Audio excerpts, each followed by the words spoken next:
I have one pitching hack, which is that when they start to ask questions about things that you haven't thought of, you should always have your like 15 seconds of phrasing that's like, that's such a great question. Thank you so much for asking that. It's actually something that we've thought a lot about, and that will buy you enough time to in the back of your mind. You should have that sentence on autopilot so that you can in the back of your mind be processing an answer. That's so funny because I was about to say the opposite. So this is what makes it an exciting thing. No,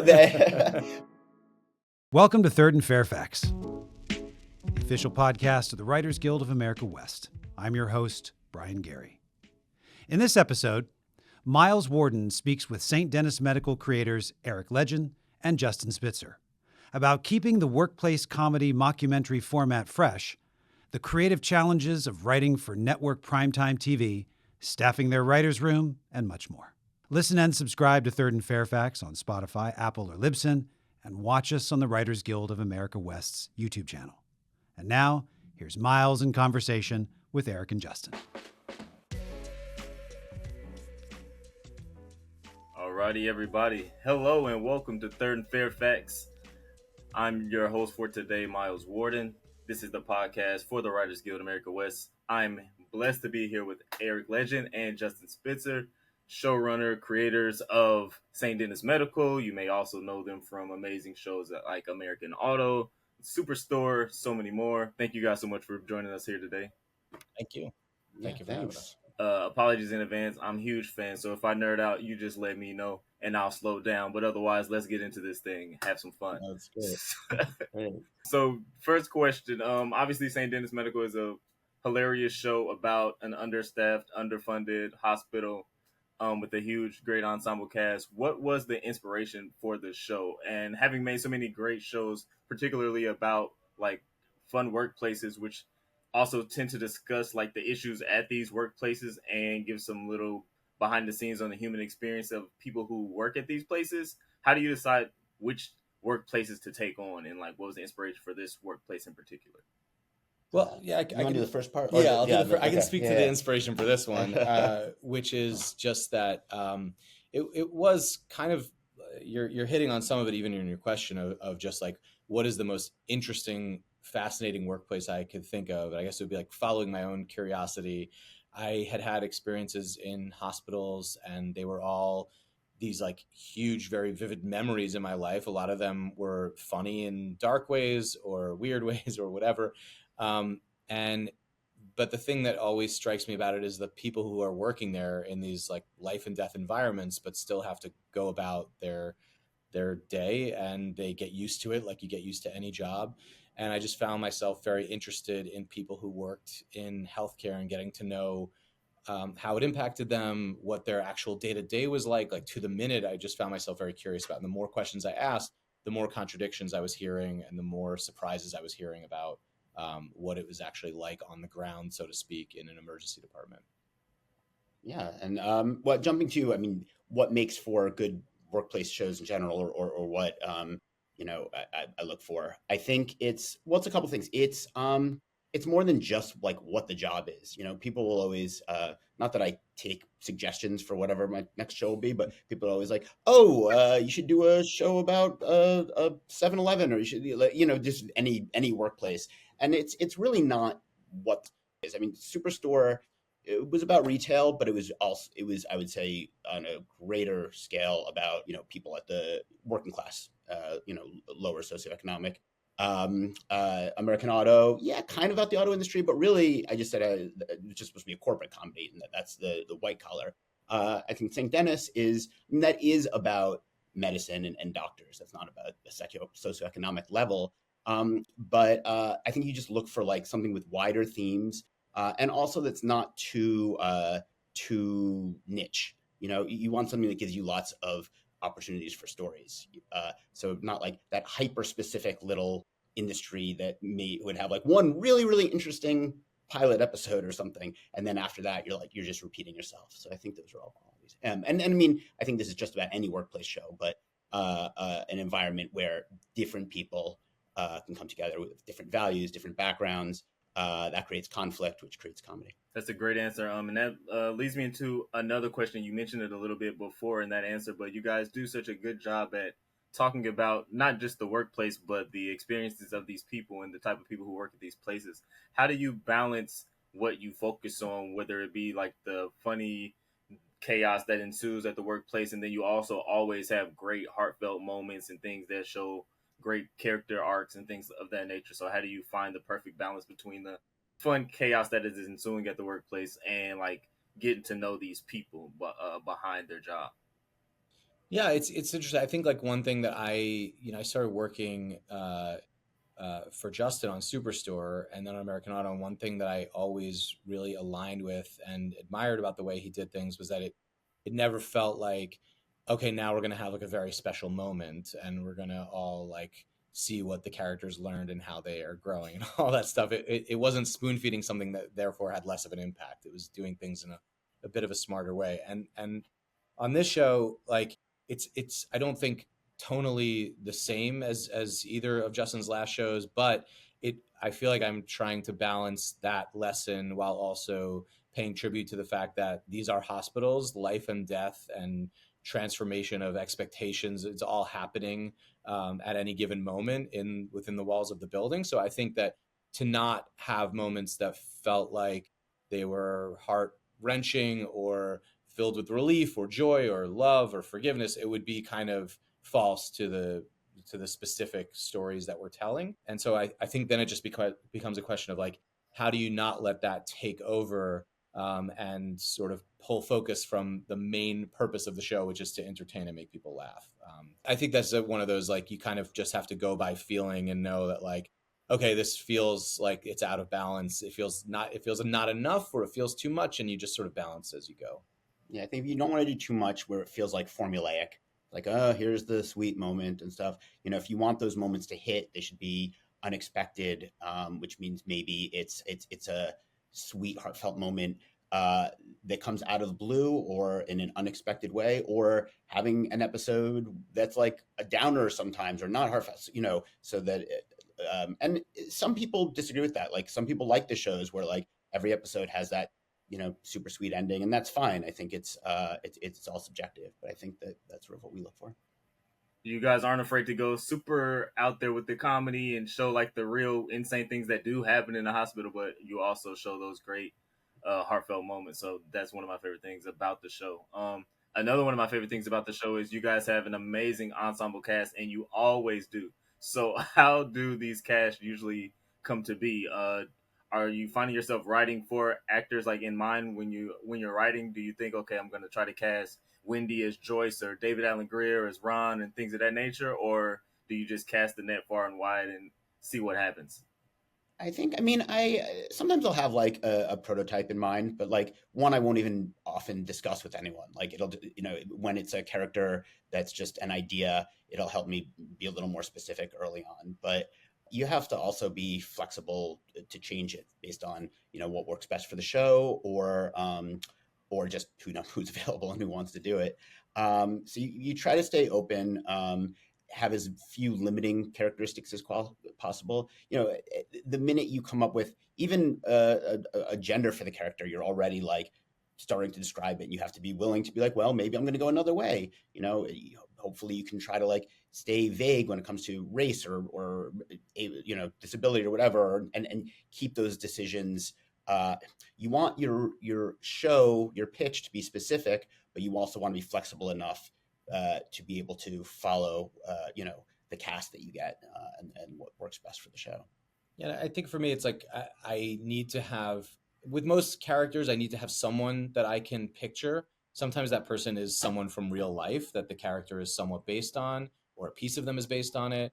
Sometimes it's an actor that I know will never get, but it's just helpful because I know that voice. I can write to that voice, and it doesn't feel like you're doing something false because it's going to change when you find the real actor, and you're going to adjust as you go. But in this case, there were certainly none of the actors were like in mind already specifically for the role. And that came just through like a very arduous process of casting that was very much helped by Susie Farris, our casting director. Who did the Superstore pilot as well. Yeah. So I had this like crazy thing with Susie when I was like in my 20s, where I had like reached out to her for help on something, and she had helped me out. And I actually, it's where I didn't even know that she had done the Superstore pilot. I think when we first started talking about her, and then it was like this easy connection of like, of course we should try to get her. She's fantastic. And she just helped guide and brought in all the right people, all the right names. And one by one, we just sort of found the perfect person for each role. That's awesome. You guys have written a lot of amazing episodes in this series and in other series. Is there any episode or scene that particularly jumps out as being very memorable, maybe but because of something that happened behind the scenes that makes this moment stand out to you? For me, I would say yes, off the top of my head.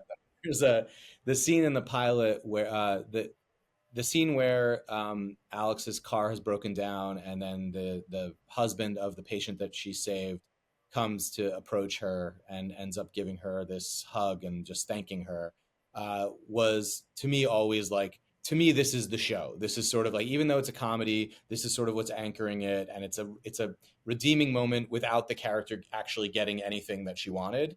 It's still redemptive. And it felt like that's something that I think a lot of healthcare workers have to settle for, is like redemption that's not related to what they want and what they need.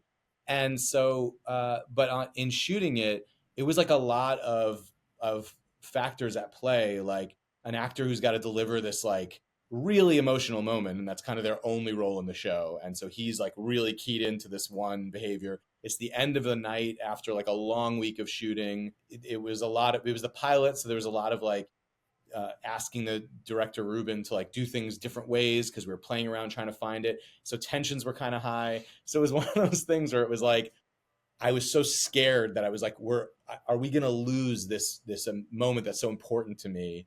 And we just sort of put our heads together and figured out the best way of doing it. And it ended up being my favorite scene in the pilot. Yeah, I mean, in terms of, anytime you get an interesting improv or something that you didn't expect that heightens it, you get excited. I mean, I remember shooting the Superstore pilot, and we were shooting like the first break room scene we ever did. Lauren Ash and Mark McKinney were just at the front and started like riffing, and it was just so funny, and they were so quick, and it just was like, oh, this is a show. Like, I want to put more scenes in here. I just want to follow these things for a while, and then that gave permission for the other actors to start riffing, and it just felt like very exciting. It was like, oh, I didn't see what these scenes could be. Being part of a writing team myself, I'm always curious in how teams are formed. So how did you guys become a duo? You want to tell them or should No, we're not really a duo. I mean, we're working together on this. Superstore was a show I created, and I hired Eric and loved working with him, and he was a huge part of that show. And then brought him on American Auto to really help me run that. And then this was a show we created together, but Eric now runs, and I come in every now and then and say why I hate whatever they're doing. And, I'm here, but I try and be supportive. So I think I think it's a great process because like we can work together where it feels right, but there's never a case where it's like, we have differing opinions and I don't know how to get through this. I mean, it's one person who's like going to always listen to the other, but then ultimately it's their call, which I think is healthy. I think the best thing, I mean, there's like several good things about our working dynamic, but one of them is that we overlap so much on taste, and it's never going to be 100%, but the degree to which we disagree comes from a very healthy respect of like, I get why you like that better. I like this better. And so when I was helping Justin run American Auto, which was his show, it was very easy for me to lock into like what he likes. We generally like the same thing, but here's why he likes this better. Let's go support that. And then last year when I was running the first season of this show, it was very helpful for me to have Justin, who was there most of the season, to be like, hey, what do you think about this? Is this one of those times where you don't like it in a way where I just do? Or is this one of those times where you're going to not like it in a way that makes me realize it's actually just not that good? And so it's been like, for me, a very fortunate writing dynamic to have lucked into. Yeah, it's great. And I think it's also very important that neither of us ever takes it personally. Like, we both respect each other's writing, we both like each other's writing, and we're also both aware that we are not 100% aligned on everything. And there's going to be some times where it's like, this is not my thing, this one little choice, and I take it very personally, but I keep it very tamped he doesn't down let me in the know. bottom of my soul. Yeah. I have a diary that I use, but Yeah, it's in a safe place. Okay, you mentioned hiring one another on another project. So, how do you go about filling out your room in particular? What are some things you look for when filling out your writer's room? I mean, again, this is I can only speak to this show because it's the only time I've done it. But I can say for this that it's you know it's a combination of things. I would say the number one is just I've worked on a lot of different shows, and it's sort of like who are my favorite writers? Who are the people who I think are great in the room? Bring obviously a good vibe is important, but also just like who's good with story, who's good with scripts, who's good at all of it, who's a leader, who's the person that is going to be still pitching when we don't have the joke yet and we're kind of sick of it. And so I was lucky for a bad reason to have come out of the strike, and the people that I wanted were most of them were available, um, and there's a lot that you look for in terms of just like life experience too. You want people who can speak to all this array of characters, and that means coming from different financial backgrounds, different ideological backgrounds, like just have different life experiences.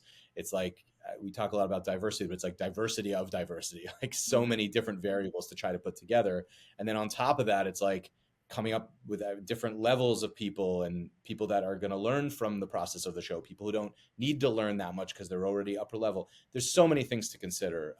But Yeah, I I'm mean, and it's curious how not foolproof. I mean, it's all the hiring. Like, I've been so lucky to have great staffs, but sometimes, no matter how much you read, like you hire a writer who's a good writer, but doesn't have the voice for that particular show. You meet them. First and foremost, you read their scripts and you hope you like them and that they have enough of a sensibility that kind of jives with yours. And you make sure that it's people that are cool and laid back and you can see spending a lot of time with. That's super important. I mean, one, toxic personality can just ruin the room. And I do think that comes across on the page. If for no other reason, then nobody else really wants to be there, so they just hand in whatever to get out. But look, I still haven't quite cracked the foolproof way to know that little group you have is going to be the right group. And the other thing is, we're not talking about a room of, rooms are what, 10 people, 13 if you're lucky. So you don't have the ability to have like someone representative of every income bracket or knowledge base, and so you have everything is sort of this person has a family who's of all doctors, and they're going to bring in that specialty, but maybe they're deficient in this other area. And how big is the room on this show? I think we have 13 people. There's like a team, and the reason I'm not sure is because we had people coming in like several days a week, not the whole week, and then that changed, and we're sort of in flux. But we have 12 or 13. I'm a huge fan of the big network season and the weekly release, the old school way, as they say. And I'm glad a lot of you guys this show give us that, something to look forward to every week. I love having that. Is there something in particular that you guys love about that, for you to create shows that tend to be on a major network, or is it just something that just happens, that just has happened to happen, and you're not particularly aiming for it to happen? Well, I mean, I do think there's value in that. From on the creation side, on the workload side, I hate it. Like, I would much rather do a short order and really give it some thought and stuff. And I remember, and Eric remembers, like season 2 of Superstore, we were like told it's like we had 13, and then they were like, at the most we'll order 5 more. And then when they ordered up to 22, I was just like, oh God, like the whole room. I think, was there a cake that said we're fucked or something? Yeah, something like that, I don't know. So that was miserable. But I think, yeah, I do like that old school model from a viewer standpoint, and from a now having done it standpoint of like, it's just always there, like many weeks out of the year, you can be like, oh, there'll be a Superstore on this Thursday. There'll be a St. Denis on this Tuesday, and there's something very, very nice about that. Yeah, I've heard recently from my wife's brother that my little niece apparently like grabs a snack, and every Tuesday sits down on the couch, and she's, I should mention, like 6 years old, and she puts on St. Denis and because like her uncle makes that show, and the fact that she can watch it, it's a show that families can watch together. I think that that is so cool. And I just think that it's like, it's not just families. It's like, I used to have shows that I knew all of my friends were going to watch on a certain night. And we were going to talk about it the next day, and we would quote the lines and do the voices. One of those people was David Allen Greer, that I was quoting in the halls of my elementary school to my friends. And it's just like, that's not, you're not getting that with like these like binge shows that just like, especially since a lot of them are darker. And I like watching them, don't get me wrong. I have great respect for them. Part of me sometimes wishes I was writing one of those, but I know that I have more fun writing on network sitcoms. I find it to be a very like exciting and joyous experience. And so to be able to also think about like families or friend groups watching together and having something to talk about and quote, I just think that's really cool. Yeah, I do think there is something really big to that community aspect of it all that we are missing, and we need more and more community as we see every day. So, like, to be able to, like you said, we know this show came on yesterday, so all my friends watched it yesterday. So now I don't have to be like, what can I talk about with you? Where are you at? Are you caught up? Like, you just know everybody's on the same page, so you can just dive in and have fun about the show, and that's really important. How did you guys pitch this show, and how do you prepare for a pitch in general?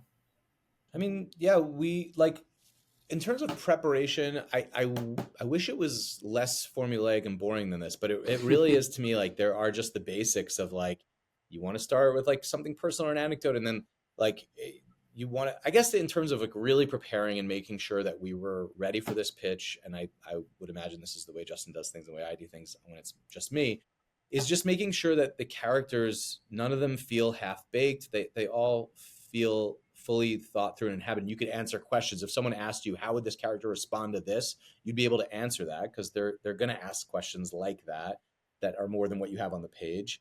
And then, but then the next level thing, which I think I used to forget in my early days of pitching, is like, how does each character relate to every other character? And that becomes kind of a mess because it's so many different relationships, but you have to do it. And I think that that's one area where having two people is just a huge benefit to just go like, how does Ron feel about Val? I don't know. And then the other person was always like, well, I think it's this. And you were like, yeah, that is it. I mean, like within the pitch, we can jump in. Oh, that too. I mean, even just when we were figuring it out, like before we went there, it was like we went in knowing how every character felt about every other character. And that was a pretty key thing. And then just the proof of concept of knowing that like, we have not just the pilot idea, but a couple of other ideas that we could go. And this an episode is like this, another episode is like this, and then it sort of really starts to feel like a show. You want them to have the easiest time imagining it as a show, and I think that's the goal. Yeah. And then I think on the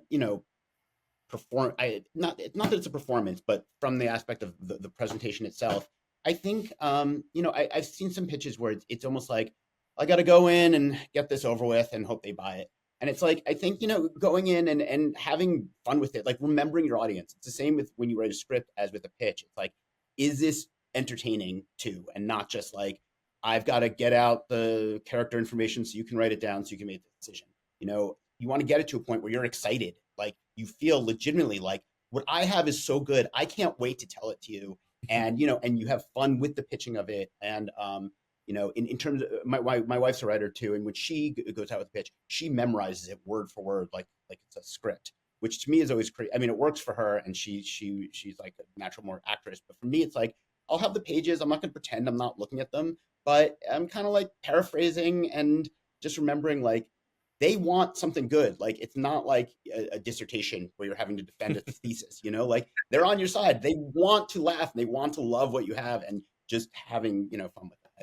I'll actually say also, like, I totally agree. And I am sort of anti-memorization with pitches. And part of it is because I think, like, when you're reading the stuff, and as long as you can do it in a way that's engaging, you get to the sort of act-out-y joke parts, and then you're kind of coming alive. Like, you are off script for those moments. And I actually think that it might subtly, like, signal that the show is exciting. Like it comes alive when you start to hear the characters' voices, and I think that's not a bad thing. I like that. I was also going to ask if you had one pitching tip for the people. That sounds like a good one, though. Do you have any more? I have one pitching hack, which is that when they start to ask questions about things that you haven't thought of, you should always have your like 15 seconds of phrasing that's like, that's such a great question. Thank you so much for asking that. It's actually something that we've thought a lot about.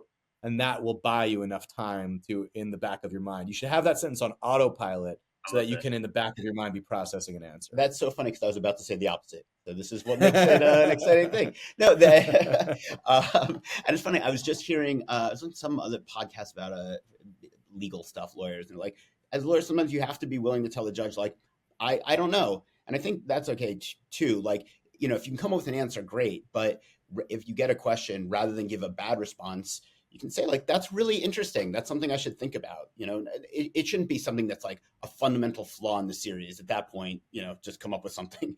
But, there's nothing better. There's nothing executives love better than like, oh, I posed this question. They didn't have an answer. They thought about it. It helped the series. I will just say there is a marriage of these two answers, which is, that's such a great question. Thank you for asking that. I've actually thought a lot about this, and I just am not sure where I'm falling on it yet. And that makes you seem both humble and and prepared. Yeah. Right. And it makes the exec feel really smart because they feel like they stumped you a little bit, and now they're engaged. Yeah. Taking Absolutely. I love that. So I'll write that down. What is the wildest rewrite or like last minute script change you guys have ever had to make, either on this show or your previous shows? It's hard to think of one. I mean, on The Office, we would just, I can't even remember one, but like, they were just crazy. I mean, Greg would be like, even after a table read or we're shooting next day, and like make changes where I was like, this is huge. How are we going to do this? And, and we always got it done. And I think maybe, as a showrunner, maybe I've generally been reluctant to change things that much because you don't know what you're going to get in the end. And so sometimes you have to decide, like, well, this isn't perfect, but am I going to roll the dice and change it totally? I'm trying to think of any specifics. The only thing I can really think of is the Olympics episode of Superstore. Oh, yeah. We were just talking about this the other day, where it was like, because there's like such precious, I guess you'd call it IP or whatever, just the involvement of the Olympics itself. Someone reminded me the other day, we were getting notes from like the IAC, like we were getting notes from IOC, the Olympic, the Olympic Committee. Yeah, right. IOC, right. You think it's bad enough getting executive notes? Wait till like the International Olympic Committee starts giving you notes on your script. But I think there were a lot of rewrites on that, and but yeah, I haven't had as many like last minute, holy shit, this has to all change type. No, I was thinking last minute. I mean, on American Auto, we did an episode dealing with abortion and stuff, and I knew it would be thorny getting into it. And it really killed us. And in the end, it all worked out, and I'm proud of it. But it wasn't like last minute, but it was just like, it's a thorny topic. And so getting notes and totally throwing out stories and trying something else, and then going back to the original. And so that was pretty miserable. Yeah, I've experienced it as well. I actually wrote an episode about abortion, but we disguised it, and we never said the A word, and we made it about vasectomies to get around a lot of the issues. There you go. And it worked out for us. Yeah. So, but I understand how on American Auto, we wanted to do an episode about China, which is very thorny, and they just said no. And so we did it all about Somalia and Somaliland. It was supposed to be about China, Taiwan, and then they said no. And we researched like, what's something else in the globe that has similar characteristics? And there's Somalia, Somaliland. So the whole thing is vaguely a metaphor that nobody recognized as a metaphor, but that's okay. Somali Twitter got very, very excited about it. Speaking of like notes, I noticed you guys have been able to kind of go pretty far with the comedy on St. Denis Medical. Particularly, there's an episode about a private part and some things happening there. So have you found the balance of like how do you get around some of those notes, or like do they seem to give you guys a lot of leeway because you've proven yourself? Or I think in some ways I just benefit from Justin's past with them, that it's always like there's a trust that, we'll figure it out and we'll get it right and we'll come up with something that that nobody's too hurt by. I think in this case, one thing that helps is like I had read a couple of stories that were like the thing that we represented on the show, of someone, getting their penis caught in some kind of ring and causing all kinds of problems. And so it helps a lot to be able to be like, as you're pitching it, okay, so there's this thing, and this really happens, by the way. And I think because it takes place in a hospital, there's an understanding that like there's going to be some dicey situations, but they're all based on something real, and it's the human body. It's nothing to be ashamed of or too embarrassed by. And I don't think we are doing anything in a gratuitous way that's like looking to get a cheap laugh, maybe once in a while. But yeah, we haven't really had too many roadblocks. Oh, yeah. And it's sort of like, even when you're pitching, talking about something, you're like, that's crazy. But like, I don't know, you pitch it and sometimes you get surprised and they let you do it. And occasionally, look, gotten no's on things over the years and you're not aware of them because we got to know. It does happen. I But also watched like in the first, I want to say, episode of The Pit, there's like this guy who's constipated, and then there's like this scene where he is being cured of his constipation and it's on camera, and I'm like, that's not something we would do on this show. That's maybe a Max thing, but so there is a line for our show of what feels appropriate or not. And I think it comes back to that thing of like, what can we be okay with a family watching and know that like the kids might have a question or two within the bounds of the human body, but they're not going to be like traumatized by watching it. one line I'm always surprised at that you just can't cross is anything about like cruelty to animals or something. And I love animals. I would never be cruel to an animal. I don't mind a joke in a show or a plot where you hear off screen something happen, and that we've gotten rejected on that so many times. I'm working on something else recently, and I had a bit where a guy had to take off work because he had to put his dog down, and they were like, "Oh no, such a bummer." So I changed it to he had to go because his grandmother was about to die, and they're like, "Great." That's So crazy. That's just so much kind of about get it. our society, I think, where grandmas but animals can't mess with those guys. Yep. Well, that was a big rewrite in actually in American Auto episode that Yeah. we had. Like the car was called the Pika, and there are these little like mouse-like creatures called the Pika, and we had a bunch of them in a car, and we both thought it was very funny that Yeah. Catherine accidentally like left them in the car for too long, and they all got heat stroke, and then she had a car full of these dead animals. 1,000 dead rodents that she's Yeah. going to open the door and it was going to pile out. But apparently They did that's think not it was funny. Speaking of the animals, you guys did have an episode where an animal gets loose. How crazy was that filming, or what was the guidelines around that as well? Obviously, you couldn't hurt. Honestly, less crazy than you think. Like a lot of respect for animal wranglers that they just come in and they tell you exactly what they need from you noise wise. They do a rehearsal. They're training the animal exactly where to jump, and they tell you like what sounds you can't make. And it was directed by Heather Jack, who was given all these complicated scenes to direct in scene one and in season one, and she just like completely delivered on all of them. And so it was more fun than anything. I think we just got lucky. I mean, you hear nightmare stories, especially with cats. And yeah, we got a good cat. I don't know. That's awesome. It helps when you have someone to bounce ideas off of. But how do you guys get around writer's block if you do ever experience writer's block? I always feel like that's something that feature writers get to have. And like when you've got a schedule, I mean, you got to do something. And if you have writer's block, you got to lower the bar. You got to get something down. So it's never at the beginning of my career, it's something I worried about. And now it's like, I don't. Yeah. I feel similarly in terms of like the classic writer's block where I'm just like the way it's portrayed in movies or something where you're just like, I don't have anything. I don't know I don't really get that, but I do get stuck sometimes. And I feel like for me, it's like I enlist my wife, who's also a writer, like for like a long walk and just like pump her for ideas. Give me some ideas and I'll work off those. And that usually works out pretty well for me. And I don't mean I don't get stuck. I mean, sometimes you do, but like you just don't have the luxury of saying you're stuck. You got to do something. I mean, and then it's panic and it's, a ton of coffee and staying up until you get something down, but you got to get something down. And also this is where it's like this is where having a writer's room is critical to the process, because sometimes you just go, I don't know, guys, figure something out. I'll go work on something else. And then you come in and they pitch you something and you're like, yeah, that's way better than what I was thinking. And then you just go from Especially if what you were thinking was nothing and really anything they pitched. But yeah, that's important. I should have said that. That's a huge benefit that we get is you have a staff of incredibly talented writers that can fill in for you. Yeah, that is one of the best things about particularly comedy rooms, which also tend to be a little bit bigger than the drama rooms and the streaming rooms in particular. You guys have a network room, which is also a little nice size. So I'm sure you guys always have someone who can come up with something that's really good to have. Ask a little bit more about a serious question about the union. You guys have been union members for a pretty good amount of time. What does it mean to be part of the WGA and part of a union? I think for me, I want to say something about like solidarity and like brother and sisterhood and all that stuff.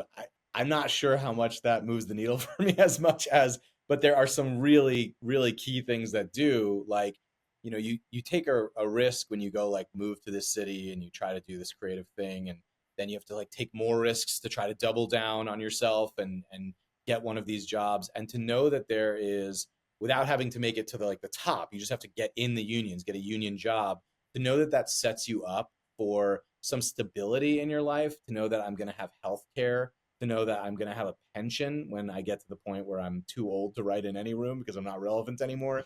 Uh, that stuff all makes life make a life of working in this job. It makes it like realistic and not something that you are lost doing.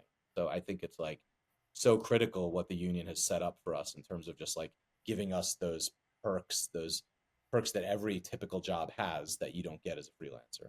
Yeah, I think it's my whole career have been in the Writers Guild, and like I'm aware that like without it, I would not have that stability. When you get to the higher levels of writing, you have an agent who can negotiate your deals and stuff. But starting off, like you make a good salary and you get good benefits. And I remember, being a writer's assistant and wanting to be a writer, and I'd have taken a job for basically minimum wage. But because of the guild, that didn't happen, and right away I'm able to start making a career for myself. So it's sort of like that you are where you are and you have what you have because of the guild, even if day to day you're not, marching and saying solidarity and I don't know. Yeah, especially in my early years, it was like there was a lot of time where my residuals were the only ways I could like get ahead a little bit and put anything away to like take the next risk or to try for the next job. And there's all these gains that the guild has made since long before I've been around that I'm benefiting from. So I try to always be aware of that. Yeah, I remember explaining to my dad the concept of residuals when I moved out here, and he's like, "But I don't." When a painter paints a painting, he doesn't get an extra check every time someone looks at the painting. I'm like, I don't know, man. It should be a painting guild. I don't need to Right. work it out for us. What was your journey like to becoming a member? Like, what was getting that first job that allowed you guys to become members? What was the journey like? In terms of getting that first job, that's just difficult, and I don't have a particularly interesting story. I took a bunch of meetings, staffed, and then the guild said, "Hey, welcome."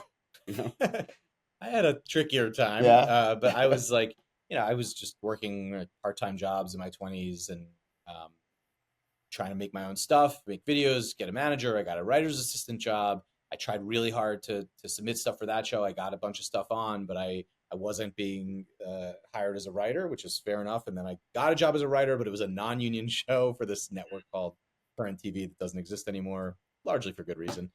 And I just was like plugging away, doing packets for late night shows over and over and over. And I was slowly getting better at them. I got a couple of meetings, didn't get the jobs and was devastated. And then one day I got a call from my manager that Jimmy Fallon liked my packet and wanted to meet when it was still late night during the early days of it. And I didn't know anyone over there. It was like just a situation where they responded to the material. I was getting jaded. Like I didn't think this could happen. And the difference between not being in the union and having a union job after all that time was huge. I mean, just the base pay was way more than I had ever made. Getting health care, feeling like suddenly I was just like a total game changer. And it was like a few weeks before I turned 30. So on a psychological level, it also felt good. Pretty cool.